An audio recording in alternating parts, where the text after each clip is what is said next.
میری شادی کو ابھی 3 مہینے ہی ہوئے تھے کہ مجھے اپنی بیوی کے مرنے کی اندھوناک خبر ملی۔ میں تو سوچ بھی نہیں سکتا تھا کہ میری اتنی محبت اور پیار کرنے والی بیوی، جسے ابھی کھل کر میں اظہار محبت بھی نہ کر سکا تھا، وہ اس دنیا سے اتنی جلدی چلی جائے گی۔ میں نے اس کی محبت کو پورا کرنے کے لیے کسی قسم کی کمی نہیں چھوڑی تھی۔ جیسا وہ چاہتی تھی میں نے ویسا ہی کیا، پر زندگی نے اتنا بڑا ستم مجھ پر کر دیا کہ میری بیوی بھری جوانی میں مجھے چھوڑ کر چلی گئی۔ لیکن بیوی کے مرنے کے بعد ہی اصل کہانی شروع ہوئی، جس نے مجھے نہ صرف جھنجھوڑ کر رکھ دیا بلکہ بہت سارے رشتوں کی پہچان کروا دی تھی۔ جیسے ہی میری بیوی کے مرنے کی خبر پھیلی تو بیوی کے میکے والے ہمارے گھر آ گئے۔ اس کی ماں مجھے لان تان کرنے لگی، کہنے لگی کہ تو نے ہماری بیٹی کو مارا ہے۔ وہ شادی کرتے ہوئے تو بہت خوش تھی، اس نے ہم سے کہا تھا کہ اب اس گھر سے اس کا جنازہ ہی نکلے گا، پر تو نے سچ میں اس کا جنازہ نکال دیا۔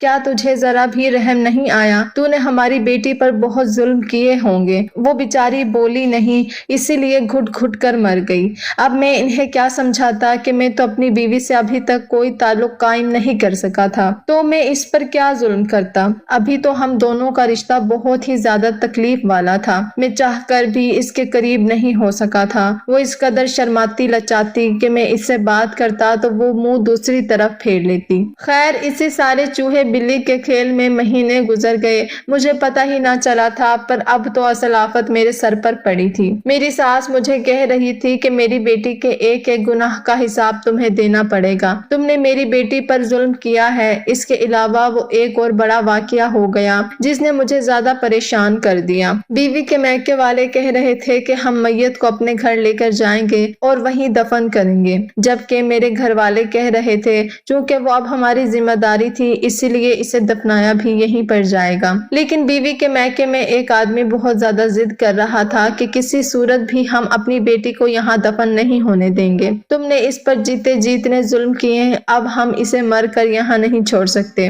خیر، کچھ نہ کچھ کر کے ان لوگوں نے میت کو یہاں سے نکال لیا اور یہ لوگ اسے اپنے گھر لے گئے۔ میں بہت زیادہ پریشان تھا، لیکن اب میری بیوی تھی، وہ چاہے دفن جہاں بھی ہوتی میری اس کے ساتھ ختم تو ہونے سے رہی، تو میں بھی ان کے ساتھ ہی چلا گیا۔ میں اپنی بیوی کو دفن کرتے وقت بہت زیادہ پریشان تھا۔ میں نے جب اسے لحد میں اتارا تو میرا رواں رواں کانپ رہا تھا، مجھے اپنی موت یاد آ رہی تھی۔ دل چاہا کہ بیوی کے ساتھ میں بھی اس دنیا سے چلا جاؤں، لیکن میں ایسا نہیں کر سکتا تھا۔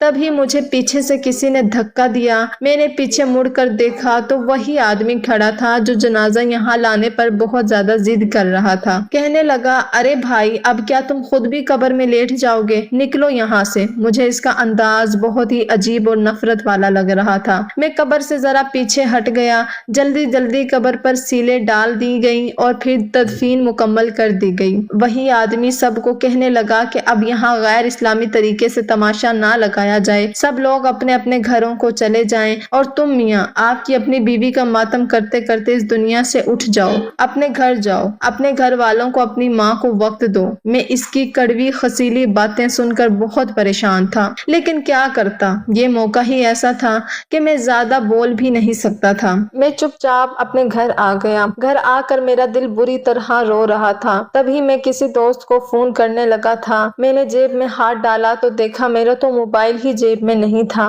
یہ دیکھ کر میرے قدموں تلے سے زمین نکل گئی۔ میں بہت پریشان ہوا، سوچا کہ شاید میں کہیں راستے میں پھینک آیا ہوں۔ پھر مجھے یاد آیا کہ قبرستان سے آتے ہوئے میری جیب ذرا ہلکی تھی۔ میں اس وقت اتنا فرق محسوس نہیں کر سکا، لیکن بات دراصل یہی تھی کہ میں اپنا موبائل قبرستان میں ہی کہیں بھول آیا تھا۔ میں فوراً گھر سے نکلا تھا۔ اب موبائل فون کے بغیر تو زندگی نہیں گزاری جا سکتی، یہ بات تو آپ لوگ بھی اچھی طرح جانتے ہوں گے۔ میں گھر سے نکلا تو فوراً اس قبرستان میں پہنچا جہاں پر میری بیوی کی تدفین ہوئی تھی۔ وہاں پہنچتے ہی نظر پورے قبرستان پر پڑی تو کہیں اپنا فون نظر نہیں آیا۔ میں ادھر ادھر دیکھنے لگا، تبھی ایک بوڑھا آدمی میری طرف آیا۔ کیا ڈھونڈ رہے ہو بیٹا؟ وہ شاید اس قبرستان کا گورخن تھا۔ بس چچا، میں یہاں اپنا موبائل بھول گیا ہوں، وہ ڈھونڈ رہا ہوں۔ کہیں تم اپنا موبائل قبر میں تو نہیں گرا کر آ گئے؟ چچا نے بڑی حیرانی سے پوچھا تھا۔ ہاں، یہ بھی ہو سکتا ہے۔ اصل میں جب میں قبر میں دیکھ رہا تھا تو مجھے کسی نے قبر سے ہٹانے کے لیے قمیض سے پکڑ کر کھینچ بچہ تھا، لگتا ہے کہ میرا موبائل نیچے ہی گر گیا ہے۔ یہ بات سن کر میں لرز کر رہ گیا، تو کیا میرا موبائل اس قبر میں گر گیا ہے؟ لگتا ہے کہ اب مجھے قبر کھودنی پڑے گی۔ توبہ کرو میاں، کیسی باتیں کرتے ہو؟ وہ آدمی اپنے کانوں کو ہاتھ لگانے لگا۔ ایک چند ہزار کے موبائل کے لیے تم اللہ کا اتنا بڑا قانون توڑو گے؟ قبر اللہ کی حد ہوتی ہے، خبردار اگر تم نے قبر کھودنے کی کوشش کی، تمہاری بیوی کے سارے میکے والے گھر والے اٹھ کر آ جائیں گے، وہ تمہیں زندہ نہیں چھوڑیں گے۔ تمہیں ایسی بات ہرگز نہیں کرنی چاہیے، وہ یہی سوچیں گے کہ تم نے ہی ان کی بیٹی کو مارا ہے۔ میں یہ بات سن کر حیران ہو گیا کہ اس آدمی کو میرے گھر کے مسئلوں کے بارے میں کیسے پتا؟ یہ ایک گورکن تھا، پھر اس کو یہ بھی پتا تھا کہ یہ میری بیوی ہے اور اس کے گھر والے مجھ سے ناراض ہیں، اور یہ کہ یہ میری بیوی کے میکے کا قبرستان ہے۔ تفصیلات نہیں بتائی جاتی، نہ ہی کوئی دوسرے خاندان کے بارے میں جانتا ہے، پر یہ گورکن عجیب تھا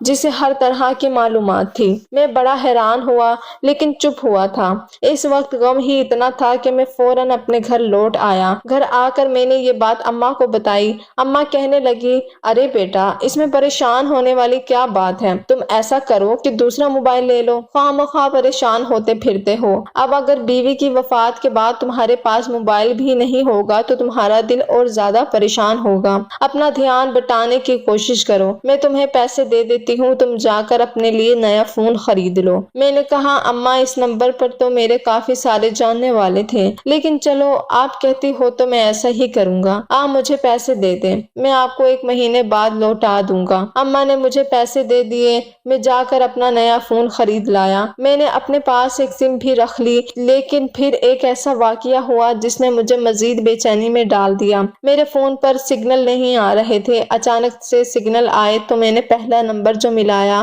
وہ میرا اپنا پرانا نمبر تھا۔ شاید میں سگنل چیک کرنے کے لیے ایسا کر رہا تھا، میرے تو وہم و گمان میں بھی نہیں تھا۔ میرا خیال تھا کہ بس میرا موبائل قبر میں گر گیا ہے تو اب وہ ختم ہو گیا ہوگا، بند ہو گیا ہوگا، کیونکہ فون میں چارجنگ بھی زیادہ نہیں تھی۔ لیکن جیسے ہی میں نے فون ملایا اس پر بیل جانے لگی۔ اسے سن کر میرے رونگٹے ہی کھڑے ہو گئے۔ مجھے ڈر سا لگنے لگا کہ میرا موبائل قبر میں ہے اور وہاں اس پر بیل جا رہی ہے، لیکن اگلے لمحے جو ہوا اس نے تو مجھے حیران کر کے رکھ دیا تھا۔ میرا فون اٹھا لیا گیا تھا اور پھر جو ہوا، میں اس قدر حیران، پریشان اور تجسس میں مبتلا ہوا کہ فوراً اپنی جگہ سے اٹھ کھڑا ہوا۔ اماں بھی حیران تھی کہ میں یہ کیا کر رہا ہوں۔ بیٹے کہاں جا رہے ہو؟ اماں، میں اپنی بیوی کی قبر پر جا رہا ہوں۔ کیا ہو گیا ہے تمہیں؟ تم پہلے موبائل کا بہانہ بنا کر گئے تھے، اب کون سی آفت آ گئی ہے؟ رات کے اس وقت تم اپنی بیوی کی قبر پر جا رہے ہو؟ اماں، مجھے جانا ہوگا۔ یہ کہہ کر میں تو گھر سے نکل گیا۔ میں نہیں جانتا کہ میری ماں میرے پیچھے کتنا پریشان ہوئی ہوگی۔ ابھی میرے دل میں صرف اور صرف ایک ہی خیال چل رہا تھا اور وہ تھا میری بیوی کا خیال، کیونکہ جو کچھ میں نے سنا تھا اس کے بعد میں خاموش تو نہیں بیٹھ سکتا تھا۔ میری پوری ذمہ داری بنتی تھی اس معاملے کی جا کر تحقیق کروں، اس لیے میں اپنی بیوی کے آبائے قبرستان پہنچ گیا تھا۔ وہاں جا کر جیسے ہی میں نے اندر قدم رکھا تو وہی گورکن مجھے ملا۔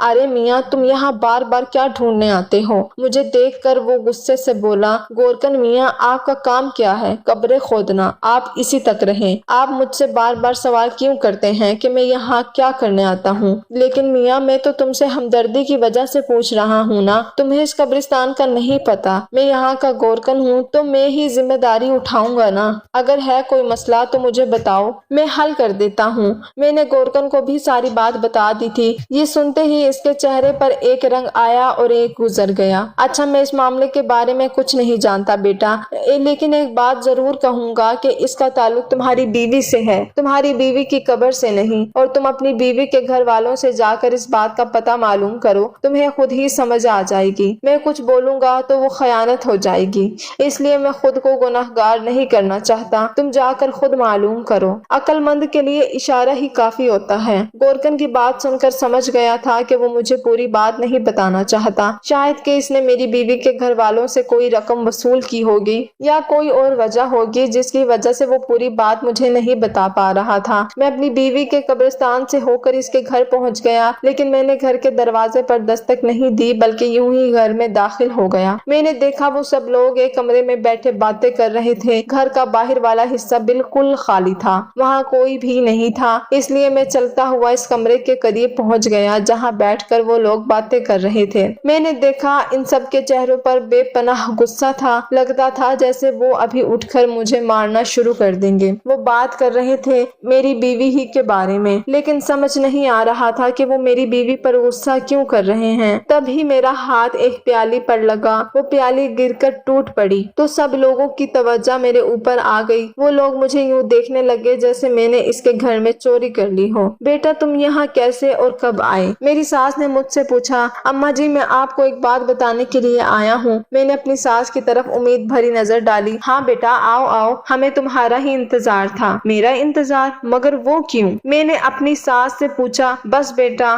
حالات ہی کچھ ایسے ہیں کہ کیا کریں، تمہیں تو پتا ہے کہ ہم ایک معمولی سے خاندان سے تعلق رکھتے ہیں۔ میرا بھانجا کل سے گھر نہیں آ رہا، وہ ایسا غائب ہوا ہے کہ میری بہن بھی پریشان ہو گئی ہے، کہتی ہے کہ اپنے ان داماد سے کہہ کر میرے بھانجے کو کہیں سے ڈھونڈ دو ورنہ میں مر جاؤں گی۔ میرا ایک ہی جوان بیٹا تھا، اگر وہ بھی نہ رہا تو میں کیا کروں گی؟ تم جانتے ہو نا کہ عرصے سے ہماری آن کے ساتھ ناراضگی چل رہی ہے، لیکن اب اس موقع پر ہم دونوں خاندان ایک دوسرے کے بے حد قریب ہو گئے ہیں۔ میں یہ سن کر اپنا غم بھول گیا۔ اچھا اماں جی آپ کا کام کروا دوں گا، لیکن میں آپ کو اپنا مسئلہ بتانے آیا ہوں۔ بیٹے مسئلے تو چلتے ہی رہتے ہیں۔ میری ساس نے میری بات کو یکسر نظر انداز کر دیا تھا، لیکن تم پہلے میرا کام کر دو، اس کے بعد تم جو کہو گے میں وہی کروں گی۔ میں نے اپنی ساس سے بحث کرنا مناسب نہیں سمجھا، وہاں سے ایک اور ذمہ داری لے کر واپس اپنے گھر آ گیا تھا۔ میں اپنی بیوی کی قبر کھولنا چاہتا تھا کہ میں اس کی قبر کھول کر اپنی تسلی کر لوں۔ ایک بار جاننا چاہتا تھا، اس کے بعد میرا دل بہت عجیب سا ہو گیا تھا۔ میں چاہتا تھا کہ میں اپنی بیوی کی قبر کھود دوں، قبر کشائی کروں، لیکن کوئی بھی مجھے اس بات کی اجازت نہیں دے رہا تھا، نہ کوئی میری بات پر یقین کر رہا تھا۔ اسی لیے میں نے سوچ لیا تھا کہ اب جو کچھ کروں گا میں خود ہی کروں گا۔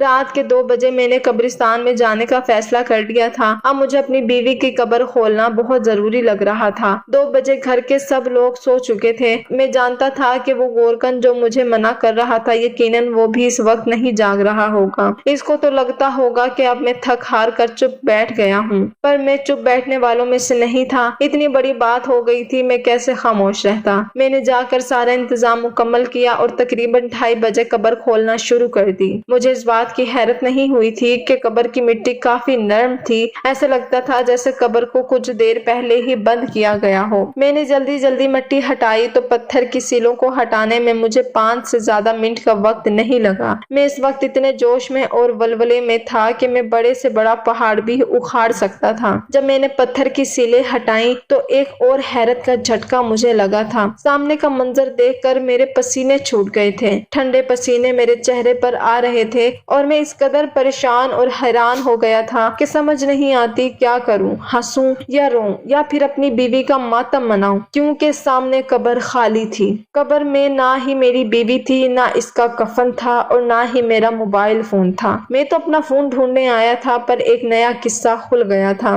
دراصل جب میں نے اپنا فون کان سے لگایا تھا تو کسی نے میری کال اٹھا لی تھی۔ اس بات سے مجھے لگا جیسے میرا فون قبر میں نہیں رہا بلکہ میرا فون کوئی لے کر گیا ہے۔ بات سنی تھی، وہاں سے میرا اصل تجسس جاگا تھا۔ کچھ دیر ہواؤں کے جیسے چکر کی آواز ہوتی ہے ویسی آواز آتی رہی اور پھر میرے کانوں میں ایک آواز پڑی کہ میری بیوی سخت عذاب میں ہے اور جب تک اس کے نام کا قرض ادا نہیں کر دیا جاتا تب تک وہ یوں ہی تڑپتی رہے گی۔ شاید میں یہ بات سن کر بیوقوف بن بھی جاتا، لیکن میں یہ سوچنے لگا کہ قبر میں آنے والے فرشتے تو کبھی بھی اردو زبان میں بات نہیں کر سکتے۔ وہ تو سنا ہے کہ عربی میں بات کرتے ہیں، اور پھر ایسا کیسے ہو سکتا ہے کہ ایک فرشتے کی آواز مجھے فون پر سنائی دے؟ یہ چیز یقیناً کوئی ڈرامہ یا پھر جھوٹ لگتی تھی، ایسا حقیقت میں ہو ہی نہیں سکتا۔ بہت سارے لوگوں نے قبر میں کیمرہ اور مائک رکھنے کی کوشش کی ہے، پر آج تک کسی فرشتے کی آواز کسی انسان کے کانوں میں نہیں پڑ سکی۔ یہ اللہ کے راز ہیں اور یہ اللہ ہی جانتا ہے۔ ایسا ہو ہی نہیں سکتا کہ کسی قبرستان میں سے فرشتے کی آواز آئے۔ مجھے شک پڑ گیا تھا اور میں نے بیوی کی قبر کھودنے کی ٹھان لی تھی۔ پھر جب میں نے قبر کھودی وہاں پر مجھے کچھ بھی نہیں ملا۔ اب میں اپنی بیوی کے گھر والوں کے پاس چلا گیا۔ میں نے کہا کہ آپ کی بیٹی کی قبر میں نے کھود دی ہے، پر میری بیوی وہاں نہیں ہے۔ میرے سسرال والے مجھ پر غصہ کرنے لگے کہ مجھے یہ بے حرمتی کرنے کو کس نے کہا تھا۔ میری بیوی کے بھائی تو باقاعدہ مجھے مارنے پر تل آئے تھے۔ وہ اس قدر اونچی آواز میں بات کر رہے تھے کہ مجھے اب ان سے ڈر لگنے لگا تھا۔ میں نے کہا کہ آپ کو یہ سب نہیں کہنا چاہیے، میں تو کبھی بھی اپنی بیوی کے لیے برا سوچ ہی نہیں سکتا تھا۔